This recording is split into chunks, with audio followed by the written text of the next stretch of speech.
about the other story that we've learned from Delhi. Sources say IT Ministry has prepared a cabinet note on electronic components PLI, which is likely to be sent to the cabinet for approval this week. Ashman joins us on the phone line with what he's learned.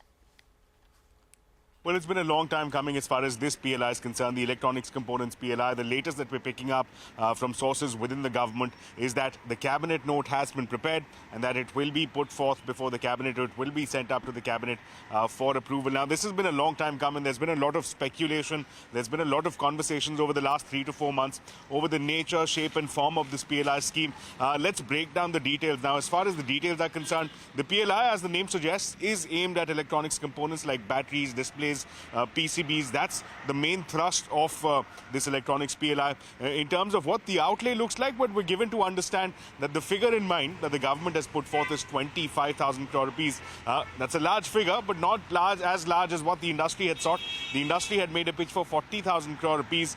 The concern, however, is that the government is now saying that they're okay with 25,000 crores for now, and they're open to some amount of flexibility to increase the outlay at a later date should there be an overwhelming response from the industry. So 25,000 for now can go up even further. As far as what the likely investments are, well, the government is estimating that this PLI could attract investments worth over 40 to 45,000 crore rupees. So that's the kind of figure that the government is working with. The government is quite clear. It's excited. It's keen on the mobile PLI that has performed well. Now it is hoping that this PLI will bring in the ecosystem here, the components ecosystem, and thereby adding for more localization and value addition here in India.